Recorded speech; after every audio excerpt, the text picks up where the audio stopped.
بسم اللہ الرحمن الرحیم۔ ایاک نعبد و ایاک نستعین۔ معزز ناظرین السلام علیکم۔ ڈاکٹر توقیر اپنے یوٹیوب چینل پر آج ایک نئے نسخے کے ساتھ حاضر ہے۔ قبض یعنی کانسٹیپیشن اگر اجابت بوقت معمولہ نہ آئے، یعنی کبھی دوسرے تیسرے روز آیا کرے، یا اوقات میں تبدیلی نہ ہو لیکن مقدار کم آئے، گویا اجابت بافراغت نہ ہو، تو ان دونوں صورتوں کو قبض ہی کہا جائے گا۔ آج کل بے شمار لوگ اس مرض میں مبتلا ہیں مگر بے پرواہی کرتے ہیں۔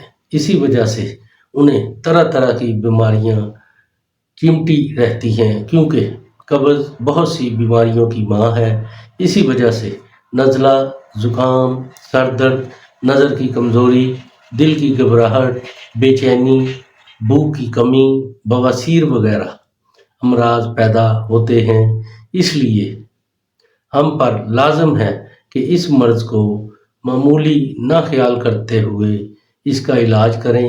اس مرض میں چائے کا زیادہ استعمال، سگریٹ یا حقہ نوشی، افیون کھانا، دماغی محنت کی زیادتی، دودھ گھی کا استعمال نہ کرنے کی وجہ سے آنتڑیاں خشک ہو کر قبض کا باعث بنتی ہیں۔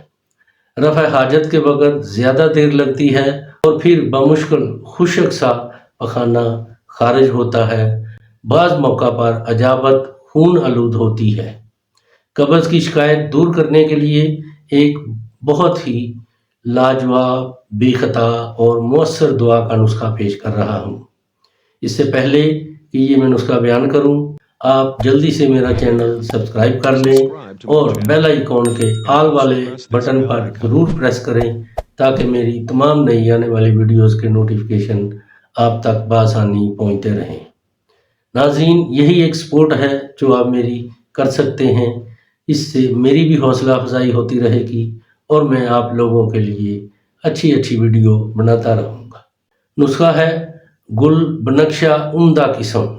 10 تولہ رات کے وقت 1 کلو پانی میں بھگو دیں اور صبح آگ پر جوش دیں۔ اتنا جوش دیں کہ پانی آدھا رہ جائے تو اتار کر مل کر چھان لیں اور اس پانی میں 10 تولہ روغن بادام خالص ملا کر پھر آگ پر جوش دیں۔ جب تمام پانی جل جائے اور روغن صرف باقی رہ جائے تو اتار کر شیشی میں سنبھال رکھیں۔ اس کی خوراک 6 ماشا یہ روغن آدھا کلو نیم گرم دودھ میں ملا کر پی لیا کریں۔ چند ہی روز میں قبض کی عادت دور ہو جائے گی اور ہمیشہ کے لیے یہ شکایت دور ہو جائے گی۔ بڑی ہی بے خطا اور مؤثر دعا ہے۔ جن حضرات کو ہمیشہ قبض کی شکایت رہتی ہے وہ اس کو ضرور استعمال کر کے فائدہ اٹھائیں اور اس کے بارے میں اپنی رائے میرے کمنٹس باکس میں ضرور دیں۔ اس کو لائک اور شیئر بھی کریں۔ اللہ تعالیٰ آپ کا حامی و ناصر ہو۔ خدا حافظ۔